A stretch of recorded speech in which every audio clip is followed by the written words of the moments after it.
Welcome to Bonehead. Today's topic, I couldn't say haunted house earlier and ended up cursing.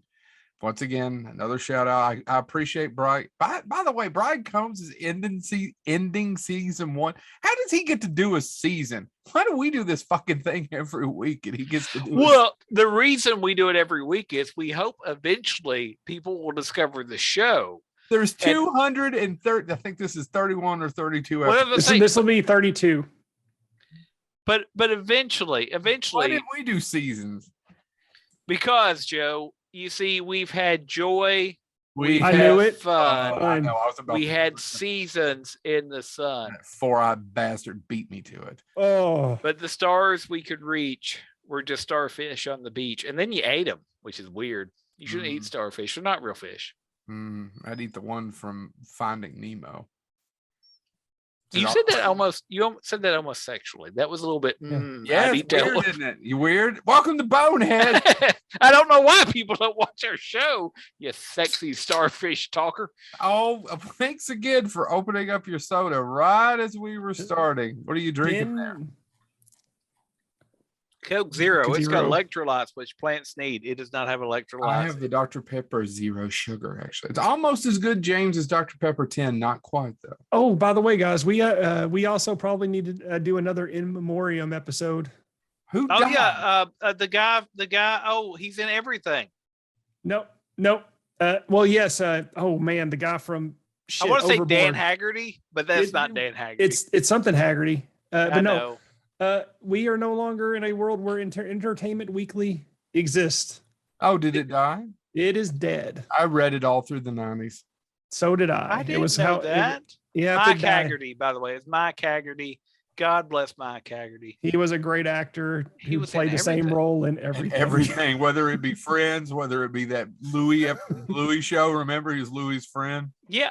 Can you imagine that? Wouldn't you be love to have that career where it's like, oh God, we need a blue collar clerk? I get that guy. Apparently, if you call Brian Doyle Murray, I don't know if this is true or not, but I've read this or heard this. He basically will say, "All right, you got this guy right here. This is what I'll do."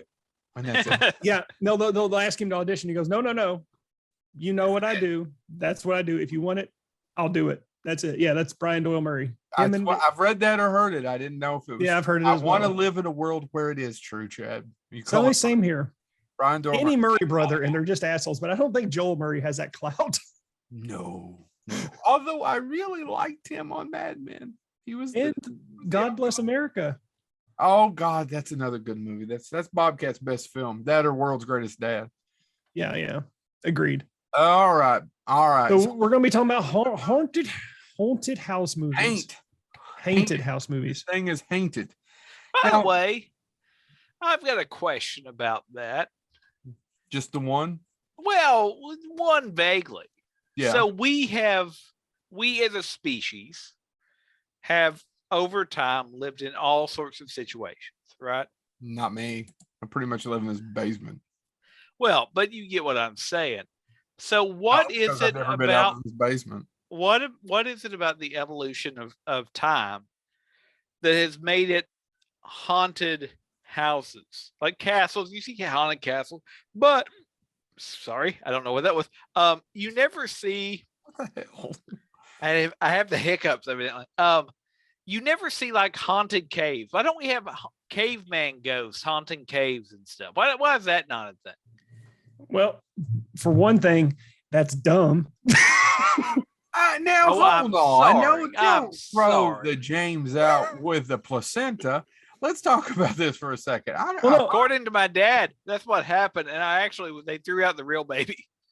This is the best part. Anyway, so, and my dad's Ray Coots. So moving right along. Now let's talk about haunted cave.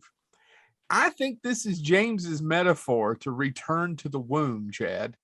Yeah. It's not, but if that gets me a script writing deal, it is. I think it's just a metaphor about his obsession with his mother not hugging him enough. And by the way, there was a movie in 1959 called Beast from Haunted Cave. Oh, I'd watch But that. it's about a beast. It's not about the cave itself. Well, how do you know? Have you- They just concentrated on the beast. They didn't say shit about the cave the bastard came from. Have you seen Beast from Haunted Cave, James? I think actually I have. What's I it have. about? It's about a beast from a fucking haunted cave. What kind of chicken shit outfit do you? Well, listen, the brain that when it dies isn't about a brain that when it die. Hold on, I've actually a group of gold thieves pull off a heist and flee into the snowy wilderness, only to be pursued by a horrible spider-like monster. Yeah, no ghosts. Yeah, that's what I'm saying. Why didn't they concentrate on the haunted cave?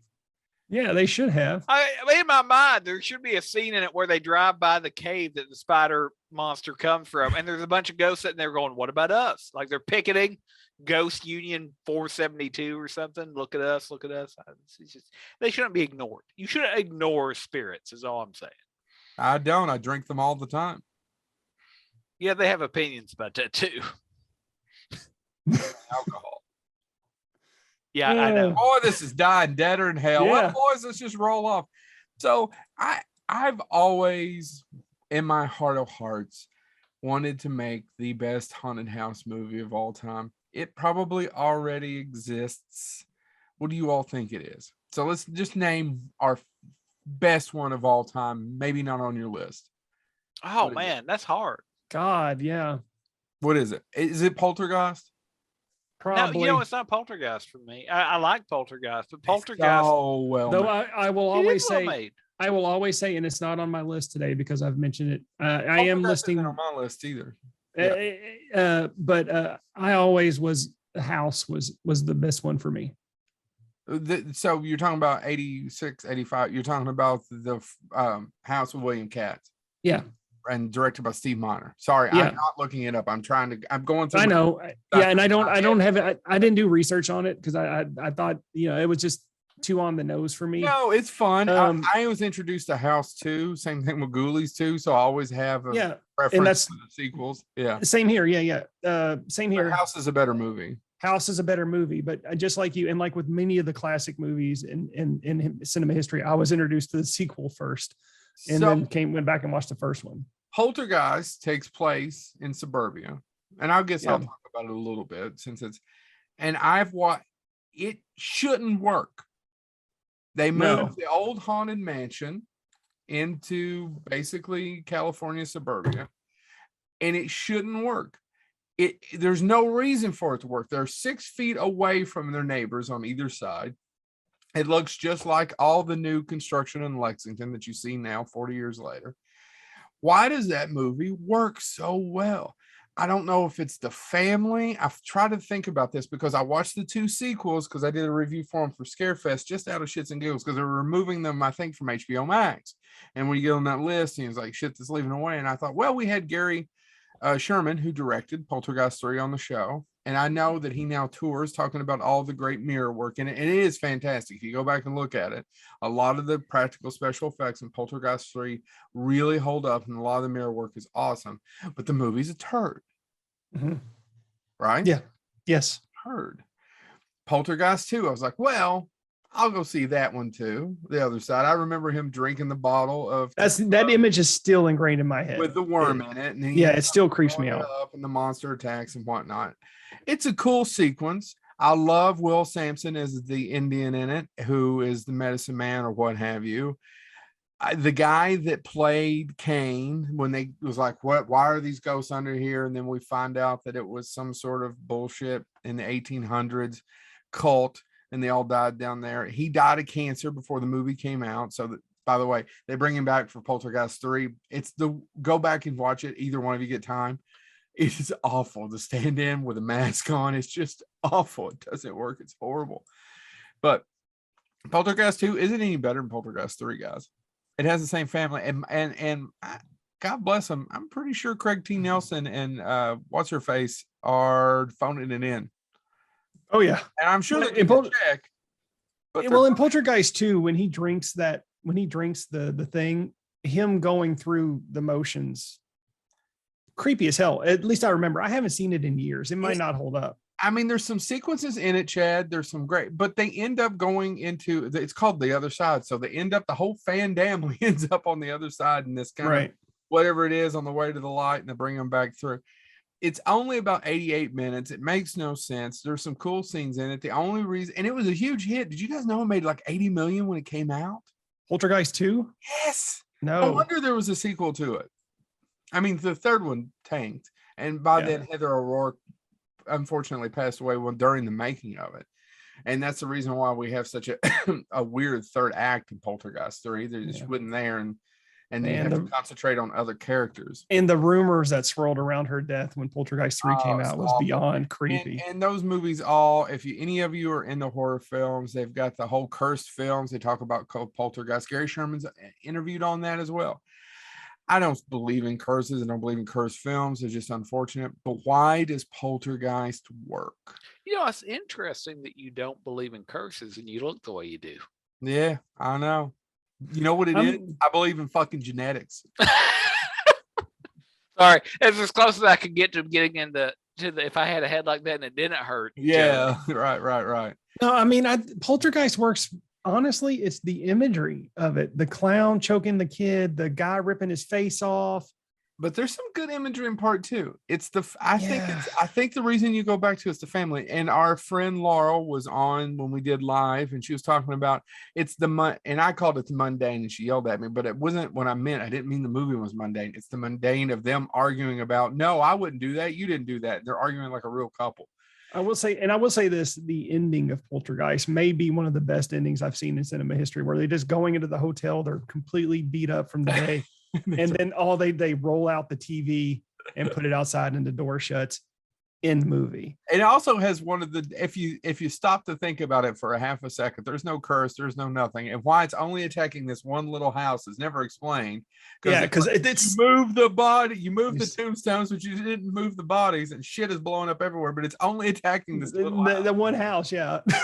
I mean, maybe the corpse, maybe those were the really angry corpses underneath their house, and all the other ones were like, yeah, we're fine. Well, Poltergeist 2 has the throwaway line. Cain led them down, and directly underneath their house is where everyone died. But if you look at the lot, it's 6 feet away. It's a huge ass cave, Chad, that they have to go all the way down, get in the water. We're in California, by the way. Go through the water all the way. It's like it would have been down the street past the damn grade school. Yeah, no. Don't. And I know it's pretty damn good. Now it's not. I'm going to go ahead and use it as one of mine just because I just wonder what is your all's favorite. I don't know that it's my favorite, but it's probably one of the best.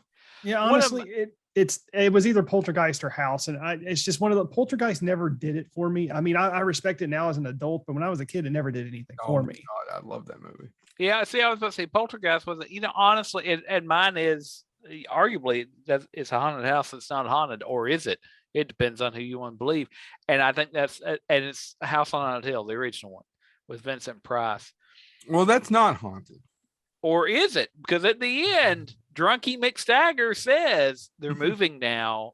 They'll come for you. So if you were in the theater, something fell on you at the end of it, right? It was haunted. I like it. I mean, it has Vincent Price, but if you ask me to pick, the reason I think I love that film is depending on which way you watch it. If you want to believe there's ghosts, there can be ghosts because of the way it ends. But the best thing about that movie to me is Vincent Price at the end when he has, spoiler if you've never seen it, jump forward 30 seconds, but he's killed his wife. But he does that entire scene. He goes basically he does the all face justice. I can't believe I've had to go through this. I mean, he plays it so well where you're like, I kind of feel sorry for that guy. He's been through a lot. Now, admittedly, his wife was trying to kill him too. So it's kind of fair, but it's just, I love that movie. And I love the fact it does play with this idea of, if you want to believe there's ghosts, it works for the film still, but the ghosts aren't what's evil. If there are ghosts in that film, they're just like, hey, whoa. Hey, we're just here. Because the true evil is the people. Yeah. Where'd we go after? Sorry. Well, so you've talked, well, go ahead, James. I was going to say, well, you asked for what our favorite, and that one as a kid, as an adult, I caught it for the first time probably in 20 years. Well, not 20, but probably in about 15. One night on Sci-Fi Channel at 4:00 in the morning, and I immediately stopped and went, well, I got to watch this. Yeah, because I hadn't seen it in so long. But it's just so much fun, and I can't imagine, like, that's what I wish. And I know it can't be done now because no theater is going to set up the props and all that stuff. But I would have loved to see that exist anymore. when everything actually fell on the audience, when all this stuff happened. I would have loved to actually experience that. That would same here. I would have loved to have seen a movie in that style. Okay. Because even the 4D movies that when you go to the amusement parks, I don't think hold a candle to what the William Castle experience would have been. No, not getting your butt zapped. Yeah. Yeah. All right. That was mine. Chad, James, who's next? Well, I'll go down because we talked about. Yeah, you will. Yes, I will. Yes, we'll talk. Just play from a land down under. Just play some Barry Manilow and get me some oysters, man. Just bring out that saxophone, bitch. That's a reference to another show we did. Mr. Dixon, what a dick. There's a lot of dicks in your mouth right now, Chad. Isn't it? Spit them out. So we talked about Poltergeist. We talked about House on Haunted Hill. We briefly talked about House 1 and 2. So let's talk about another classic. It's been 230-ish episodes since I brought it up. I need to talk about Ghost Fever again. Knew we weren't getting out of this without Sherman Helmsley coming up. I knew Sherman Helmsley. The ghost of Herman Sherman Helmsley haunts me. Oh.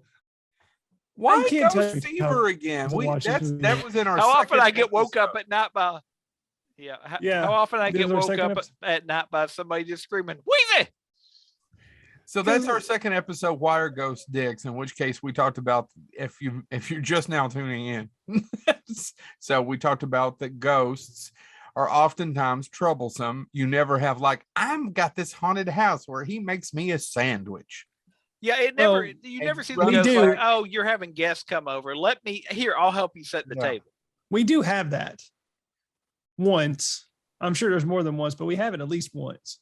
If you're going to bring up Casper the Friendly Ghost, I'm going to bring up Casper the Friendly Ghost. We had it once. How was he friendly? You ever think about that? I think about that. He terrifies people, but he's like, no, wait, I'm friendly. Masturbate's a little weirdo. Why is James's nose? It's just. I thought James just collapsed and the camera went up. I'm sorry. All right, so talk about your what is it again? Ghost Fever. It is a terrible film. I've got a fever, and the only cure is ghosts. That completely bankrupt Sherman Helmsley because he financed every moment of this piece. But now he did win his money back, right? Did he? Yeah, I think so. I thought he was broken and he didn't get any money until he got Amen. Well, that's the Lord. That's how the Lord works. You don't get nothing until you say Amen. Yeah. No. So, Joe, while Joe looks that up, it's credited as being to Lee Madden as the director. Lee Madden actually wanted his name taken off this because he thought it was a piece of shit. So it's technically directed by Alan Smithy. But Lee Madden, I don't understand why he chose Ghost Fever, which, by the way, was his last movie that he directed. Why he decided to remove that, because his list of movies, Angel Unchained, Night Creature, The Manhandlers, Hell's Angels, 69. Why did he choose Ghost Fever to be the one? I don't want credit for this film. I don't know. The writer, guys, do you know who wrote this movie? No. By any chance? Oscar Brodney. He wrote Harvey. We just mentioned this earlier, the Glenn Miller story. The Gal Who Took the West, When Hell Breaks Loose. He wrote all of these movies. And a bunch of other ones. But he ended his writing career with Ghost Fever. This movie killed everybody's career. Well, okay, by the way, he sued. Or maybe he just realized he could never top Ghost Fever. What are you going to do next? He sued Wolf Schmidt, who was the film's distributor, and he was awarded between 1 and 1.8 million. But the actor doesn't know if they'll ever manage. He was trying to fight off bankruptcy in 1999 to collect from Schmidt, who was also filed for bankruptcy. Poor bastard. Yeah. Oh, it's tragedy. I knew he won the case. Yeah, I forgot. But it also, it has nobody but Joe Frazier and Pepper Martin are in it. Do you know who Pepper Martin is, Joe? No. Oh, you would if you looked him up. He was the bully in Superman 2 who beat up Clark Kent. Oh, I believe you. I'm just sitting here trying to figure out if he ever got his money. Yeah. I don't know. But no, it's basically these two police officers are tasked with handing an eviction notice to this house. And of course, they go in and the house is haunted, and they're having to fight the ghost. At one point, his partner Luis Benny, played by Luis Avalos, has to get into a boxing match with the ghost. And then and not to spoil it, the only way you all can watch this movie is on YouTube. It doesn't exist. But for some reason, the ghost turns out to be a vampire. It makes no sense. The movie's terrible. The effects in it are awful. Even the sets look really bad, and this is 1986 bad. So if that tells you anything, but it still holds a special place in my heart. And again, you can check it out on YouTube. It's the only place you can find Ghost Fever. Well, and by the way, Oscar Brodney, when he wrote it, was 80. I mean, that makes sense. I mean, like I said, he wrote for 80. When TV, in the inception of TV, he was writing. He hadn't had a credit to his name since 70. The movie came out in 87. It was done in 85. Yeah, I would still like to know the story of why they hired this guy to write this movie. After his last film, 1,000 Convicts and a Woman. That was his last. That was from 1971. But yeah, he wrote a lot of classic shit, and then he ended his life. Not his life. By the way, he died in 2008 at age 100. Oof. But Ghost Fever was the last movie he ever wrote. All right, James, Joe, whoever wants to go. James. I already talked. All right, I'm going to do one once again, breaking away from film a little bit. I'm going to talk about. But the topic is haunted house movies. But yeah, because movies are getting us so many viewers at this point, we got to break it up somehow. And this actually we're probably going to need to recast. This is actually a film that was interactive. So it is a movie. It contains movies. This was released as a game, but it was a point and click film. People had been waiting for this because it was created by Roberta Williams. Now, Roberta Williams is not going to mean anything probably to either of you, but Roberta Williams was one of the first female video game company owners. She owned Sierra Entertainment, which created King's Quest, Police Quest, basically every quest, but she always wanted to do a horror game. And so in 1995, she admitted she had been terrified by a film when she was younger. By the way, Joe, that film that terrified her was, let me find it. The Horrors of the Black Museum, which starred none other than Michael Gow, Alfred, and was directed by Arthur Crabtree. Anyway, terrified her at age 4, but as she got older, she got back into horror. She loved Halloween. She loved Stephen King novels, and especially Carrie and The Shining. And she loves Stephen King, and she also really liked Edgar Allan Poe. And she cites King and Poe as the inspiration for the game that she made, Phantasmagoria. Oh, go ahead. It was filmed. It had a 550-page teleplay script. It was 95. Is that 95? Yes. Yeah. So I always wanted to play it. I would see it at Walmart. When I got my first computer in 95, it was out. I don't even think the new computer I got could still even play it. No, it was huge. It was 7 discs, 7 CDs. It was huge at the time. I've never seen it. I bet that's on YouTube. Yeah, it was.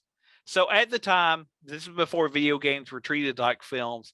It originally had a budget of $800,000. That was to film it, shoot it, blah, blah, blah, edit, and then put in the interactive clicks and all that stuff. Yeah.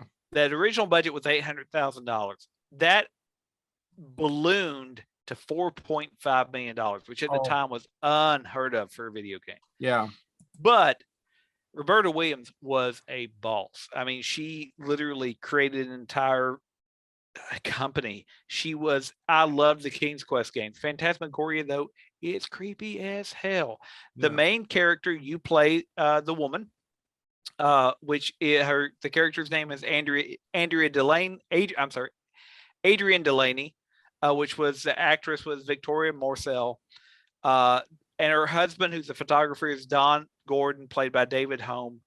But basically, you buy this old mansion that was owned by kind of a vaudevillian 19th century, so late 1800s magician. And she thinks, oh, I'm going to buy this old home. I'm a successful writer. It'll give me a new idea. And I'll do the story of this magician who had a lot of wives, but they all died naturally, or so everybody thinks. The game really gets underway when you discover that bricked up in the fireplace is a door to an old cathedral that was built into the house. Yeah. And it's all about the monster, or basically she starts to realize he killed all his wives, but then she sees a vision of him and he goes, it wasn't me, it was the demon. You spend the rest of the game working through trying to solve this mystery, trying to survive.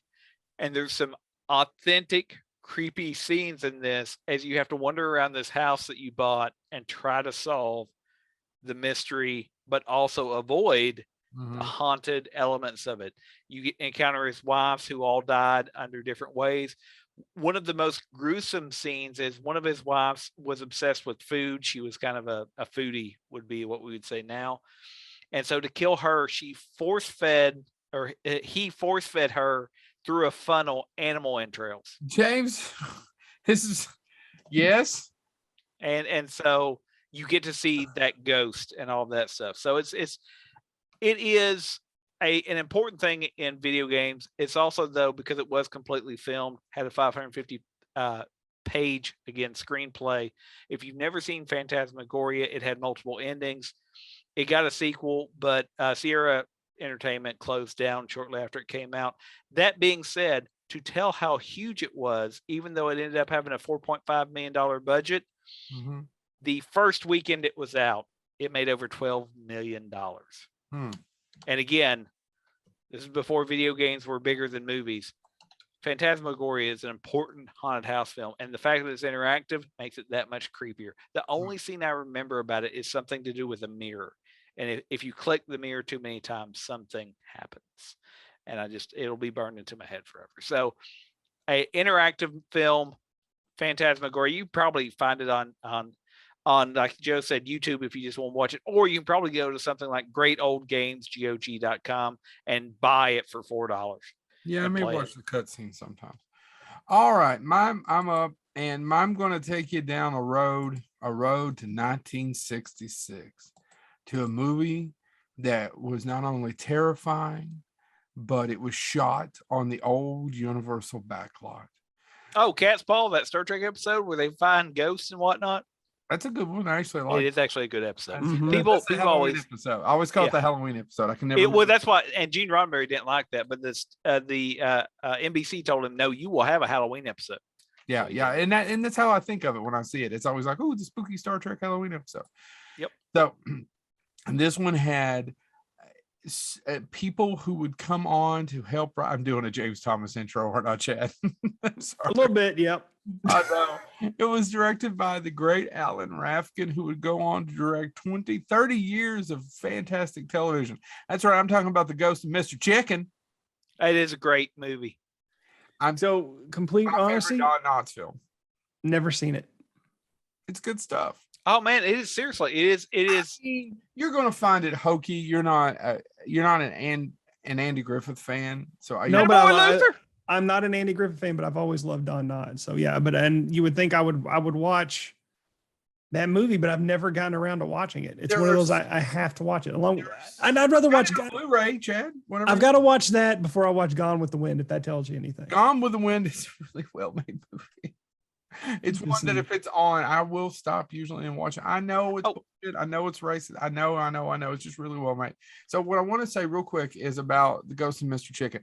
Two things. One, it's my favorite Don Knotts film. It's the movie that he got right after he left. He got a deal with Universal when he left, because as people forget, I think he won an Emmy for Best Supporting Actor for every season he was on the Andy Griffith Show, right? Mm-hmm. Yeah. Does that sound right, gentlemen? And then he won more for when he would come back and do the guest appearances. Yep. Yeah. So that's one thing. The second thing is that movie is so quoted and talked about through other movies. And I swear to God, is it Me, Myself, and Irene where they scream out, "That a boy, Luther"? Yeah, can't remember attaboy, which Luther. Attaboy Luther. That's straight out of the Ghost of Mr. Chicken. I hear it all the time. And I swear, if you see somebody of a certain age, i.e. me, and you say that, they're going to know what you're talking about. Absolutely. The third thing I'm going to talk really quick, because I think most people have either seen it, unless you're Chad, or you've heard of it. It's Don Knotts plays an idiot, yada yada yada, always a scaredy chicken, has to go stay in this house that they believe is haunted. Well, he's a newspaper reporter. He's a typesetter. He's the typesetter. Yeah, and he wants to be a reporter. He wants to be a reporter in a small town. But the thing I find, and they finally added him on IMDb. I just checked a few minutes ago. He didn't always used to be on there. The story goes, as told by Andy Griffith. Andy Griffith is the one who did the unofficial rewrite on that movie. So he didn't particularly want Don Knotts to leave. Don Knotts left the show because Andy told him when he got the show, he was only going to do it 5 years. And when his 5th year was coming up, he's like, well, I got to get a job. And he signed with Universal. This is how little, I guess, they were talking back and forth. I don't know. They did get along. They were friends. He invited Andy over, and he and Andy spent the summer rewriting The Ghost of Mr. Chicken. Both uncredited. And I don't know how much it improved it. I don't know how much better it is, because they said Andy said the movie sucked before they rewrote it. I know it's hokey. I know that people don't quite now get Don Knotts' humor, but I really love that movie. It is hokey, but it actually is kind of dark too. It's slightly dark. I tried showing him my kid. He got bored. My kids loved it. I had an easier time showing him The Beast from 20,000 Fathoms. My kids loved it, especially though what got him was that ending. Oh, he never made it to the ending. But the ending, because it's a murder mystery after all, and then all of a sudden the piano just starts to play. Yeah. And then you're okay, never mind. There is something going on. And it's shot on the Universal backlot. It just looks so cool. I love that movie. Next. All right, we've been talking about classics, as in the fact that it's been 20 plus years since any of these were made. I'm going to go more modern, and one that I think will eventually be considered a classic, if it's not already headed that way. A Ghost Story by David Lowery, starring Casey Affleck, Rooney Mara. I've seen it. James, have you seen A Ghost Story? I haven't. It's on my to-do list with 4,000 other ones, though. It's right behind Hellbillies and a Haunted House. Honestly, I've seen that. It's not very good. I've seen parts of it too. Yeah. What is it? Hillbillies in a Haunted House. I want to see that movie. Boys, I think, right, James? Yes, I've seen it. Actually, Riff Tracks riffed it for Halloween one year. Turner Classic Movies had it on one late one night, and I DVR'd it. But keep going. Yeah, I really want to see that movie. It's not the Bowery Boys. I was wrong. No, but it's some group. Yeah. Yeah. But yeah, David Lowery is mostly known right now for he did The Green Knight, which I still have to see. One of my favorite movies last year. Yeah, I really got to see that. He's done The Old Man and the Gun. Again, another one I want to see. I've seen Pete's Dragon out of his entire list. My least favorite. He did the remake of Pete's Dragon, right? I'm assuming he's not the real OG. He's also doing their new Peter Pan movie. Yeah, because we need another one. Did they not watch our episode? They must not watch our episode. No, we're done with Peter Pan, people. You can stop. But no, unless you want us to write a version of it, in which case, you know what you need is another Peter Pan movie. Yeah, it's about a man who dies. He comes back as a ghost, and it's literally Casey Affleck in a big white sheet. Yeah. And how he's drawn to the house where he lived with the woman he loved, and he can't leave it because that's where his soul is fixated, and it's just him living in this house through that spans decades of the love of his life being there, then her leaving, and then him not being able to follow her, and it's done completely silent. There are no facial expressions because literally it is a white sheet covering his face. And it's mostly quiet up until the scenes where it takes place of people being in the house. And a lot of, I don't want to ruin it for you two guys, because I want you all to experience it like I did. But it's just beautiful. It's tragic. Everything about it is amazing. And I don't think it gets enough credit for what it is. It's only an hour and a half, and they cram as much as heartbreaking moments you can into an hour and a half. So yeah, if you haven't seen Ghost Story, check it out. Again, it's just one of these modern haunted house ghost story movies that I think will eventually be considered a classic.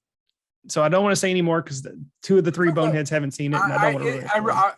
I'll tell you what, Chad. I'll try to watch it in the next week or 2 and do it for. In fact, I think I need to do one for this Friday. All right. No pressure. James. You know, and it's not scary. Just point that out. It's not scary. But go ahead. Well, now, real quick, I did want to bring up one thing. Do you know who directed Phantasmagoria, the video game? Peter Maris. Okay. I know you're thinking the Peter Maris. Peter Maris directed the cult film Delirium from 1979, then Curse of the Red Butterfly, then Land of Doom, then Terror Squad, then Viper, then Ministry of Vengeance. By the way, Terror Squad in 1988 was actually filmed in 87, stars the great Chuck Connors. That being said, Phantasmagoria is probably the thing he's best known for because his most recent film is Zombie Hunters from 2007, and please look that up. Because just talk about Phantasmagoria. No, I was going to bring up the director because I figured you people always bring up directors, and I just could. You got to give Peter Maris credit because his biggest hit is a video game. And he also constantly uses Billy Drago, apparently. Yes, you're absolutely right, Chad. Good call. He also Joe. Yeah. Favorite line from Lethal Weapon 2 has been revoked. No, it's 2 words. Diplomatic immunity. Yeah, that's another one of his movies. Yeah, diplomatic. I just did the second part of it. James, it's your pick, man. Go. Anyway, for my second pick, I consider this a haunted house film, and it's got actually one of my favorite scenes of the effect of somebody starting to see things they shouldn't see. I know a lot of people, I'll probably get crap from the other boneheads for the theater. It was overshadowed, probably justifiably, by The Sixth Sense, but based on Matheson, Stir of Echoes. Stir of Echoes is a great haunted house, and the scene. So if you've never seen it, Kevin Bacon plays the protagonist. He is put under by his weird sister-in-law, and she basically just says, you need to be more open-minded, and he starts to see stuff. The scene that makes this movie work for me of how tormented you can be by seeing things in your own home is he starts to literally dig up his own house. Like he breaks through the floorboard. He starts to dig up the basement. Because he knows something is there. And the story itself is about basically there is a spirit that is around his home that is looking for somebody to tell its story. It died violently. The human being behind the spirit died violently. I don't want to say much more because if you haven't seen it, you really should see Stir of Echoes. But yeah, it's one of Kevin Bacon's best performances. Yeah, because it is. Go back and watch it because it's not that I hated it; it just never connected with me when I saw it. Now that you have a child, rewatch it because the opening of the film is the child is talking to, and he's looking directly at the camera, but he's in a bathtub. And all that, and he's like, "Oh, did this and did you?" And you're like, "Oh, who's this kid talking to?" And then finally, the child, because it also has that great line that I love, where and I'm blanking on the actress's name. That's terrible. But anyway, his wife goes to somebody and says, "Hey, my husband's," and it goes, "Oh, he can see things now. There's others of us that can do that." And then they meet the son. And he goes, "Oh, your son has it too, except your son," he said, your husband's like a flashlight. Your son's like a searchlight. And so the beginning of the movie, though, he looks directly in the camera. And the last thing before the credits start is, "Did it hurt when you died?" And then the credits start. And I'm like, God, it's a great way. That being said, it is really a great ghost story because this ghost is tormenting him. But it's tormenting him because it wants its truth told. It wants people to know what happened.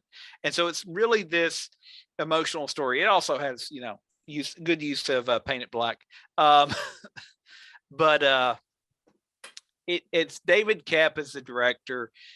It actually, David Koepp does a great job of building suspense in this film, because you just keep thinking, is he nuts? Is he? And then when it all starts to come together, his neighbors start to realize there's something up with him. And you think for a while they're treating him weird because he is being weird. But then you find out more about some of the neighbors, not all of them. And it just goes from there. And it is the interesting part is when the film ends, spoiler, I won't tell what the end of the mystery is, but they're leaving. They're not staying in that house anymore, and they're leaving. But it cuts back to the little boy's point of view, and he hears all the echoes as they drive down the road, and he never gets away from them, and he finally covers his ears. And that's the last shot you see in the film, that this kid, doesn't matter if they move, he never gets to escape the ghosts that he constantly sees and hears and feels around him. It's a great film that looks at, why would a ghost come back? Well, if the ghost is being angry, it's because something has happened to it. So, which segues into, because it's based on a novel by whom? Richard Matheson. And Richard Matheson wrote Armat, as I like to call him. He doesn't know I call him that. He's dead. He doesn't know you knew anything. He's dead. Or is he here with me? His son RC is also a good writer as well. So Richard Matheson wrote that, and he wrote the best haunted house book of all time. I don't care what they say about Shirley MacLaine. I don't know why I said Shirley MacLaine. Shirley MacLaine.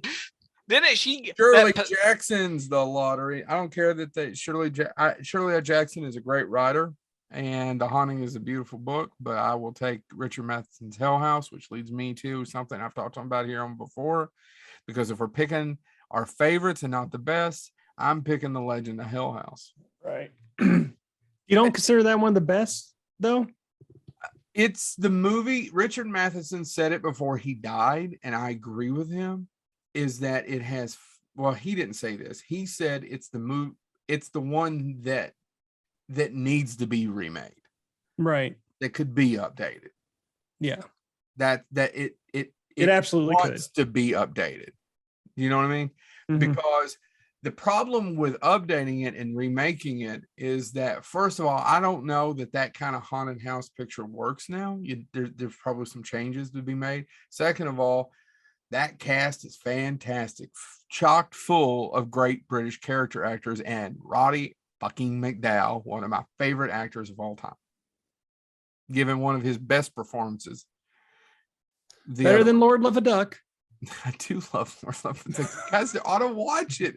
I did watch it. We had a conversation. But it shouldn't exist, should it? No, it's weird.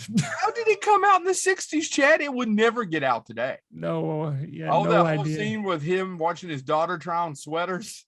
Yeah, it's bizarre. So bizarre. That whole scene is disturbing as hell. It's a disturbing movie. Yeah. And he's 34, 36, playing 17, 18. Yeah. And I love that movie. Anyway, I mean, just because it's a weird movie. Roddy McDowall, Gail Honeycutt, Pam Franklin, Clive Revel is the batshit crazy doctor who's going to do anything he can to prove anyone wrong. And Michael Gough, as we were talking about before, uncredited as Emmerich Belasco, the man who haunts the house. The Legend of Hellhouse. One of the greatest posters of all time. Basically, Hellhouse, this guy was there. He did X, Y, and Z, as you find out. I mean, awful sexual things. Loved the idea of psychic. What I'm looking for? Psychic energy. Felt that he wanted to stay here for the rest of his life. People can go visit Hell House, but to stay in Hell House, it will murder you. It murdered almost the whole party before the ones that go in. And this time, one of the guys who's played by Roddy McDowall is the only one that survived completely the last party that went in, but he wants the money. There's always about, why would you go into this haunted house? Which is probably one of the reasons why, that's a reason why Insidious works so well, that we've talked about. I know James and I have talked about, is because your kid's hated. You can't, You leave the house, you can't leave the kid. You love the kid. Well, maybe drop him off at an orphanage, which is another haunted house movie. Anyway, moving right along. Legend of Hell House. If you've never seen it, fantastic film from the 70s. It's directed by John Hoff. Don't know if I'm saying his name correctly. He would actually have a twofer for this movie. Was actually a pretty big hit in the 70s, and it was followed by his next one was Dirty Mary Crazy Larry. It's the same director, and Roddy McDowall has got a cameo in the opening as the man who owns the store, the grocery store that they rob, is on credit. It's the same director. They're both big hits, but Legend of Hellhouse, we've had a couple people talk about it when they've been on the show. Isn't one of theirs and released love. Richard Matheson wrote the screenplay. I would love to update it. I'll never get the chance, I'm sure, but it begs to be updated. But I don't know that you'll ever get a better cast. All right, so I'm going to go next. I want to talk about a movie. So I talked about Ghost Fever, which is a comedy horror done absolutely wrong. But I want to talk about a comedy horror film that was done absolutely right. Haunted Honeymoon? No, there's not even a ghost involved in Haunted Honeymoon. I wanted to bring it up and I'm like, wait, no, there's no ghost. Oh, there is. It's the ghost of potential that died on that film. No, and I love the cast.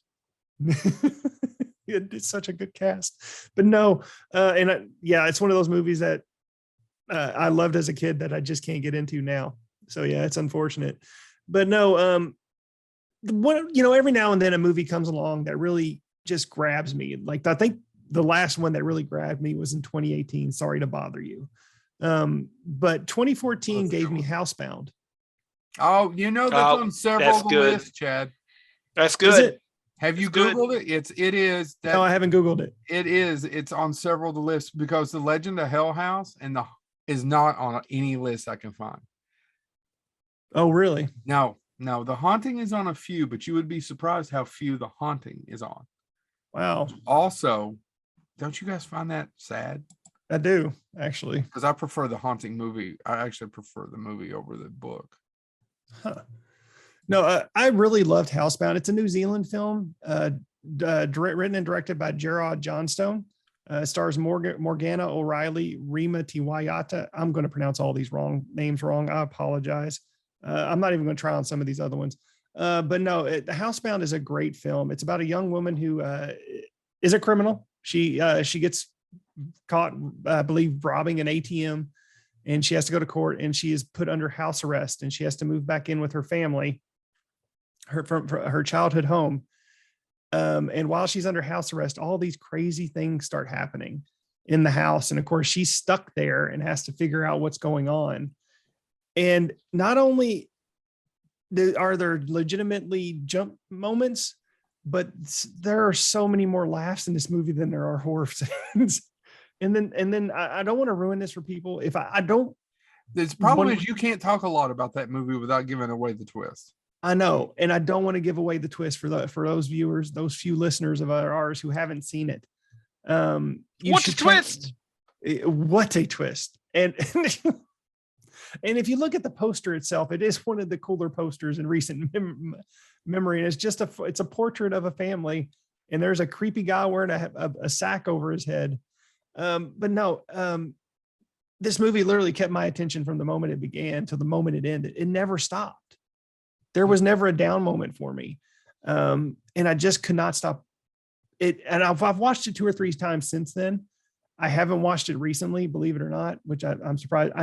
After doing research on the show, I need to go back and rewatch this because I just realized I have forgotten so much about this film. I have too. I was sitting here, you were talking about going, man, I love that movie, but don't remember 5 things about it. Yeah. I remember being on the phone with you guys going, you all got to check out Housebound. It's amazing. But no, that's all I want to talk about it. It's one of those that I hope eventually becomes a classic, even though we're 8 years out since it's been made. I don't think it's going to happen. Housebound. Check it out, guys. James, what do you got? I'm going to talk about a film that was kind of big at the time, or at least got some attention at the time that a lot of people seem to have forgotten, but it's based on a work by someone that Stephen King referred to as, well, I'll just quote Stephen King. He was by no means literary, but his work had a raw urgency. His best novels, The Rats and The Fog, had the effect of Mike Tyson at his championship days. No finesse, all crude power. Those books were bestsellers because many readers, including me, were just too horrified to put them down. Sadly, this author is no longer with us. He died in 2013 suddenly. And to my knowledge, actually, no cause of death has been released. However, Stephen King was the one that awarded him at the World Horror Convention the Grand Master Award. That happened in 2010. And also in 2010, he became an officer of the Order of the British Empire. In other words, he was knighted. That would make him Sir James Herbert. Now, the film is from 1995. It stars Aidan Quinn, Kate Beckinsale, John Gielgud, and it is appropriately titled Haunted. If you've never seen it, if you've never seen Haunted, Haunted is set in 1928, and it's about an American professor who works at Oxford, and he basically is obsessed with debunking every ghost story ever. Every ghost. So he's an early parapsychologist. They actually use the term. And he gets called he keeps getting these messages saying, hey, you should please come. This place is actually haunted. We need you to prove that we're not insane. All of this stuff. Well, he ends up going to this. Go ahead. They're ripping off Casper. Yeah, that's it, Chad. This book written by a horror author, in the 80s was ripping off Casper. Casper was around Casper's been around for a long time. Yeah. Well, the film version of Casper is the one that uses that plot device. Anyway, he decides to go. Oh, I'm sorry. I didn't know we were dealing with a Casper comic historian. You say ghosts can't read? Harvey Comics. I read a lot of Harvey Comics. They also did the Back to the Future comic adaptation. Harvey. Anyway. He ends up going, obviously, because that would have been the best movie ever if he got called to the haunted house. He was like, nah, I'm not going. And then the credits just roll. It's about 5 minutes long. Anyway, he actually goes and basically he finds out the lady that's inviting them is this old nanny.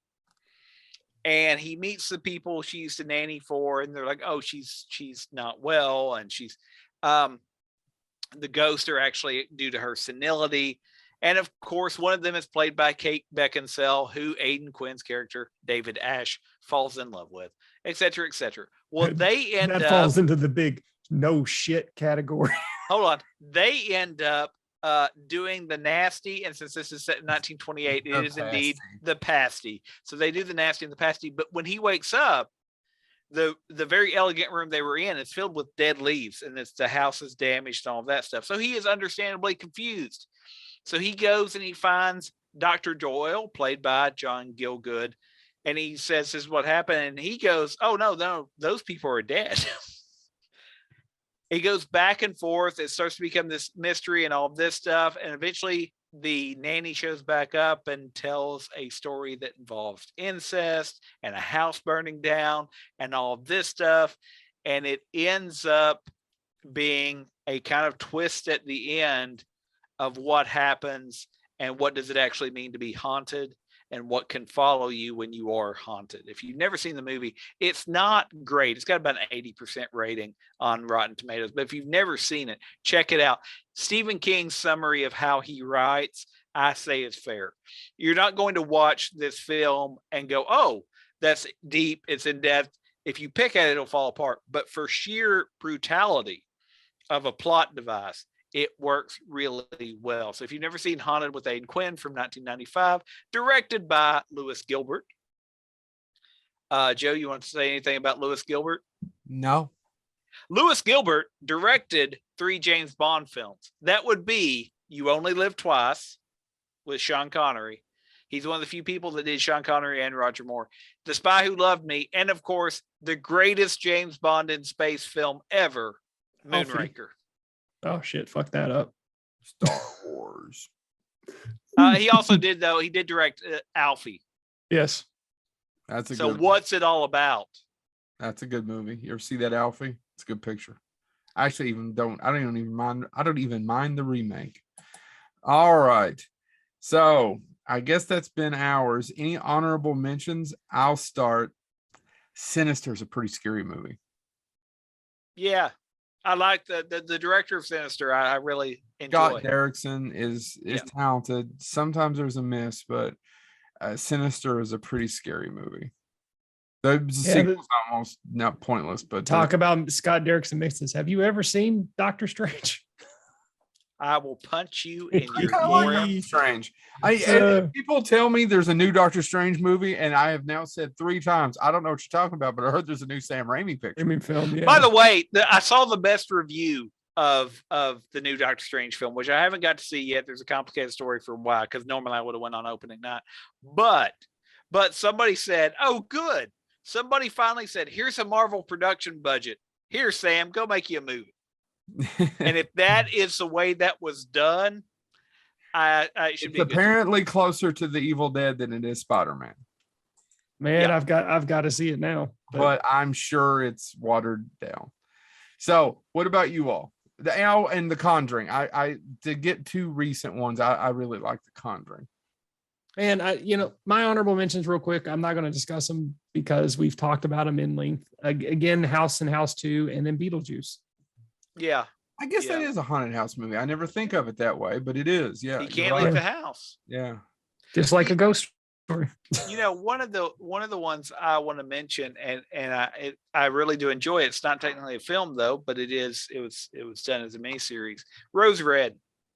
There's parts of Rose Red I really love. Oh, the first 2 nights of Rose Red are fantastic in my memory. I need to go back and watch them. And that and creepy as hell. That one guy who's the empath, I need to go back and rewatch them too, because I remember being completely bored by the first episode. It is almost Stephen King's take on Haunting of Hellhouse. That's exactly how it came about. Was he and Spielberg were going to do The Haunting, and Spielberg did end up producing The Haunting with Jan de Bont, but and because Stephen King was supposed to be the screenwriter for Poltergeist, and it didn't work out between them. And Stephen King has nothing but wonderful things to say about Spielberg. He's talking about being nice to Joe when he was a little boy, how his point is, if you're next to Steven Spielberg, he's a great big burning light, and you can't help but just his light will overshadow you. And they're both like, they have their story to tell, and it just doesn't, putting them together doesn't work. So he went on to say, if there's something in Rose Red that you like, a lot of that comes from Spielberg. Like the house continuously, you can hear it building itself. Yeah, that's actually a Spielberg idea. What stuff you don't like, that's me. And so he's been very magnanimous about it. I just think it's, but the third night falls off the rails, and that's another one where they had to rewrite the third one because one of their main actors died during production. Really? Yeah, David Duke, not the racist book, not the KKK guy. The guy that molested what's her face on All in the Family. Yes. That's the role people don't remember him for, but yeah, he's the bad guy in the movie, and he died while they were making it. So it doesn't pull together very well. But it is, if you've never seen it, check it out. It has a follow-up, which is a prequel, technically, right? The Diary of Ellen Rimbauer. But it is really, there's scenes in it that I love. You mentioned the empath. So the people brought together to kind of quote unquote solve the mystery of this house or what's going on there is, my favorite of them is basically he's delayed adulthood because he lives with his mother. She is just overbearing, but he's always been trained to, like, when he sees things, he can make them go away by saying, it's not real, it's not real, it's not real. And I love the scene where he opens up the refrigerator door and there's like just entrails, and in my mind, I haven't seen it in a while, but I just remember blood and guts and gore. And he literally goes, "This again?" And he just, not real, and it all disappears, and then he gets a drink or something. There's so much of that I really like. There's some great scenes in it. It's also got Julian Sands. Yeah, Julian Sands. It's really great. Emily Dashnell is in it. It's got a good cast. It's I haven't seen, and I need to go back and rewatch. I need to pick up the Diary of Ellen Rimbauer too and watch it. But I wanted to mention, it's not a film. It was done as a miniseries. It's 255 minutes long if you watch it unedited. It was given a budget of $35 million though. So it's got, for a TV film, it's got some really good effects to it. but yeah, if you've never seen it, check it out. Stephen King has a cameo as a pizza delivery guy. Shocker.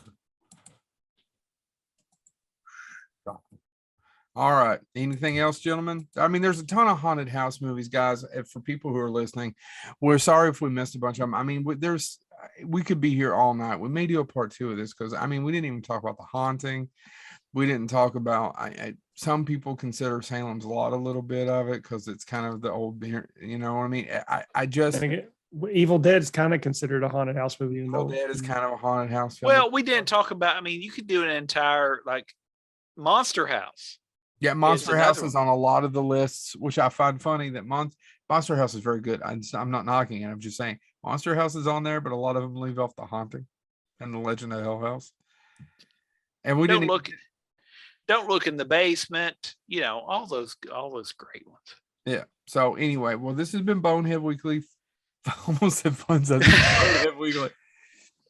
Check out Haunted House Pictures. I don't know why I can't end the damn show. Check out our other episodes. Get your friends to subscribe, even if you hate it. Now, kids, there's a part in Huckleberry Finn that you need to treat our show like, where they get tricked into seeing a terrible show.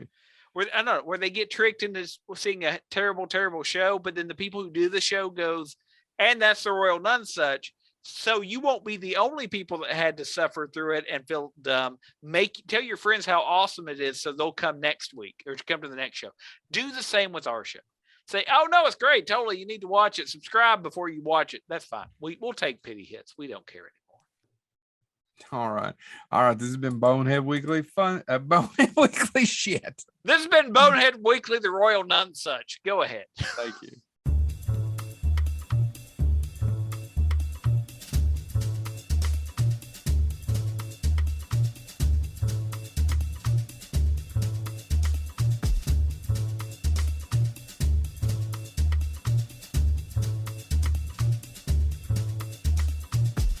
Ah.